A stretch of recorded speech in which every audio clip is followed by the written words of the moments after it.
So is drill, baby, drill going to be the easiest promise for Donald Trump to keep? Joining us now is freshman senator and former Navy SEAL Tim Sheehy from the energy-rich state of Montana. What a gorgeous state you live in, sir. I got to tell you, it's a great place to be. I just want to play for you a soundbite from the Energy Secretary nominee, Chris Wright, about his plan for getting us back on track in energy, and get your reaction. Roll it.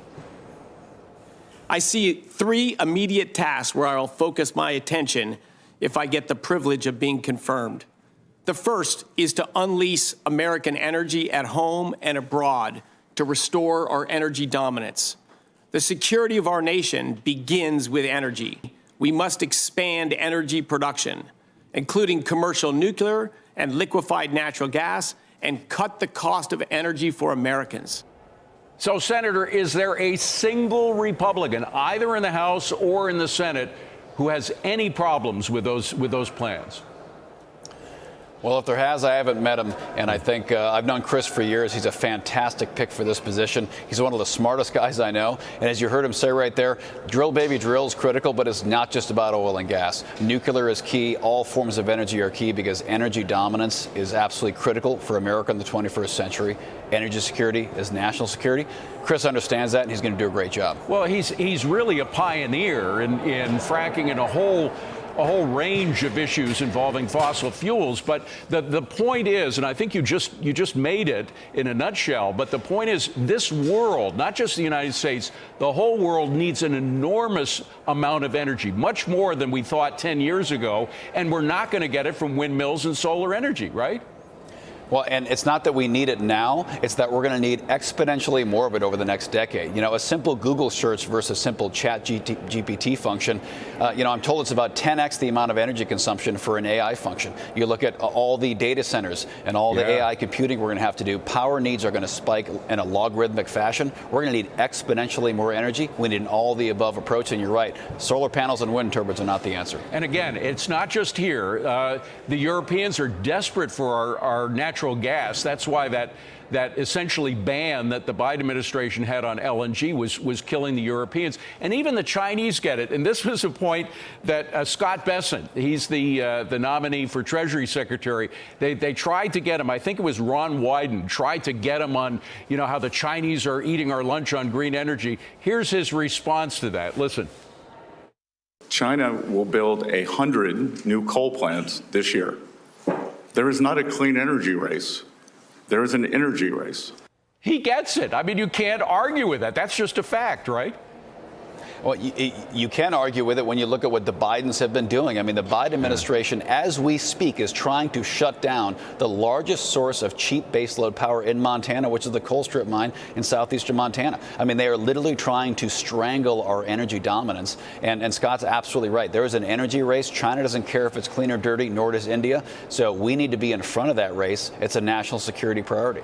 Essentially, it's that we have a new administration that believes in the real world. The last administration believed in this construct that they made of the world that they wanted, but it had nothing to do with the real world. And frankly, the real world is beginning to get fed up with those constructs. And so whatever happened, it's nice to have people who believe in reality at the helm. And David, that's what America First means. And I think, America First gets called, it's isolationist, it's some nationalist. It's not. What America First is what you just described. It's a realistic interpretation of that we live in a competitive global marketplace from national security to economics. And it's not too much to ask for the American people to say, I want my government to put my interests before those of other countries. We should put the American border first, the American economy first, the American worker first. That's what America First means. And nowhere is that more evident in our energy policy. And Chris is going to do a great job crafting and leading that department. Well, Senator, there's another reality that even some Republicans have trouble facing, and that's the reality of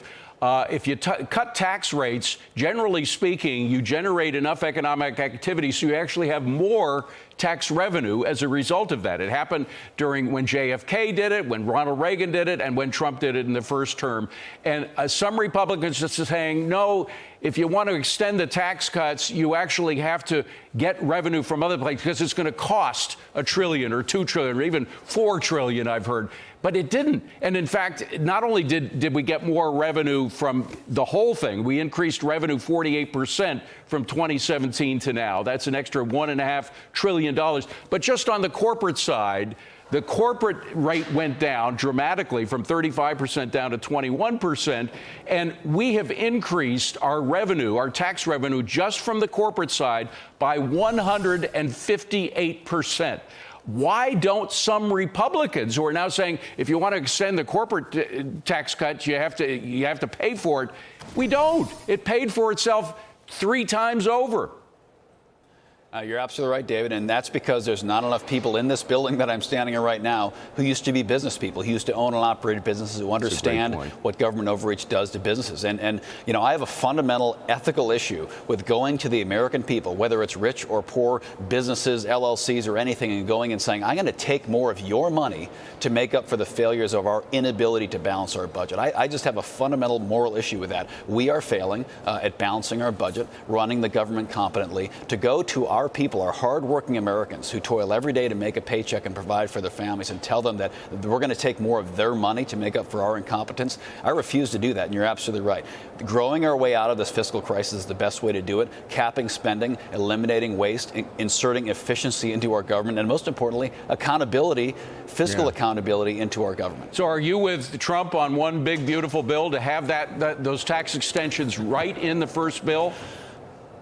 Oh, what I've told Leader Thune and anybody who's asked me is, listen, 1 bill, 2 bills, 10 bills, I don't really care. Let's just get it done. And pretty much what it sounds like Speaker Johnson. If it's 10 bills, it won't get done in 2025, and that means taxes are going to go up for everybody. Yeah, of course, being facetious on that one. But the reality is, I think 1 bill is where we're going to end up. That's what Speaker Johnson and the president seem to be coalescing around. So we'll, of course, support that 100%. You kind of got into the Doge business when you talked about expenses, and that's what the deficit is all about. It's spending too much money. The Department of Education, I used to be a teacher. The Department of Education, the more they involved themselves in what I was doing in a school, a public school in Chicago, the worse things got. And we see it from test scores. The more money, the more billions we throw at the Department of Education, the lower test scores go. Do you agree, and Ramaswamy has said this before, that maybe we'd be better off without the Department of Ed? Absolutely. In fact, I said it through my campaign. I was attacked mercilessly through the campaign by saying the Department of Education is a broken, sclerotic bureaucracy that isn't accurately executing its mission. As you said, we're spending more on education than we ever had before, yet for some reason, test scores are going down. And unfortunately, David, that's true of so much of what our government does. We're spending more on healthcare, more on homelessness. And the more money we throw at problems, they get worse. It happens all the time. By the way, congratulations. The Senate moved your co-sponsor, the Lake and Riley Act. The Senate moved that. It might be the first bill that President Trump signs into existence, no? I think it is. And, you know, the progress we made in the last 2 weeks, listen, this is my only 2 weeks here, so I don't have a great frame of reference, but I'll tell you the energy is great. You know, we've gotten 12 cabinet nominees through hearings in the Lake and Riley Act. I think will be the first piece of legislation that this Congress has passed, and nothing could be more important than that. Absolutely. Congratulations on that. It's a great first thing for you to do as Senator. Wonderful to see you here, Senator Tim Sheehy. Great to see you.